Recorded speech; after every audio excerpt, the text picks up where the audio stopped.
Hi, ഞാൻ doctor Christopher, നിങ്ങളുടെ പാത്തോഡോക്. അപ്പോൾ കഴിഞ്ഞ വീഡിയോയിൽ നമ്മൾ HbA1c എന്ന് പറഞ്ഞ ടെസ്റ്റിൻ്റെ പോരായ്മകളെക്കുറിച്ചായിരുന്നു പറഞ്ഞിരുന്നത്. ചില കണ്ടീഷനുകളിൽ HbA1c ടെസ്റ്റ് അത്ര റിലയബിൾ ആയിരിക്കില്ല എന്നുള്ളത് പറഞ്ഞിരുന്നു. അപ്പോൾ അതിനെ പകരം ചെയ്യാവുന്ന ഒരു ടെസ്റ്റും പറഞ്ഞിരുന്നു, അതാണ് ഫ്രക്ടോസാമിൻ. അതിനെക്കുറിച്ചാണ് ഇന്ന് നമ്മൾ സംസാരിക്കുന്നത്. എന്താണ് ഫ്രക്ടോസാമിൻ ടെസ്റ്റ്? അതായത് നമ്മുടെ രക്തത്തിൽ ആൽബുമിൻ, ഗ്ലോബുലിൻ, ലൈപ്പോപ്രോട്ടീൻസ് തുടങ്ങിയ പ്രോട്ടീനുകൾ ഉണ്ട്. അപ്പോൾ ഈ പ്രോട്ടീനുകളായിട്ട് നമ്മുടെ രക്തത്തിലെ ഗ്ലൂക്കോസ് അല്ലെങ്കിൽ ഷുഗർ ഇൻട്രാക്ട് ചെയ്യും, അല്ലെങ്കിൽ കൂടിച്ചേരും. അങ്ങനെ ഒരു കൂടിച്ചേർന്ന് അല്ലെങ്കിൽ ഇൻട്രാക്ട് ചെയ്തിട്ട് ഉണ്ടാകുന്നൊരു ബൈ പ്രൊഡക്റ്റാണ് ഫ്രക്ടോസാമിൻ.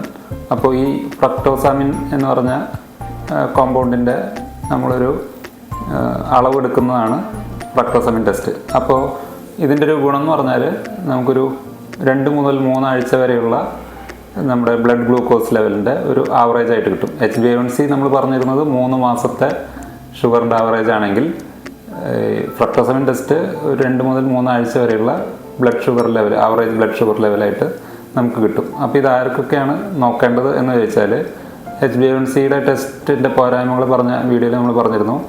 അനീമിയ, പ്രഗ്നൻസി, ചില ഹീമോഗ്ലോബിൻ്റെ വേറെ വ്യത്യസ്തമായ പതിപ്പുകളുള്ളവർ, ഇങ്ങനെയുള്ളവരിൽ HbA1c ടെസ്റ്റ് റിലയബിൾ ആയിരിക്കില്ല. അങ്ങനെയുള്ളവർക്ക് നോക്കാവുന്ന ഒരു ടെസ്റ്റാണ് ഫ്രക്ടോസാമിൻ. അതുപോലെ തന്നെ നമ്മുടെ പുതിയൊരു ട്രീറ്റ്മെൻറ്റ് സ്റ്റാർട്ട് ചെയ്യുകയാണെങ്കിൽ 3 മാസം വരെ വെയിറ്റ് ചെയ്യാതെ 2 മുതൽ 3 ആഴ്ചയ്ക്കുള്ളിൽ നമ്മുടെ ട്രീറ്റ്മെൻറ്റിന് എഫക്റ്റീവ്നെസ് ഉണ്ടോ എന്നറിയാനും ഈ ഫ്രക്ടോസാമിൻ ടെസ്റ്റ് നമ്മളെ സഹായിക്കും.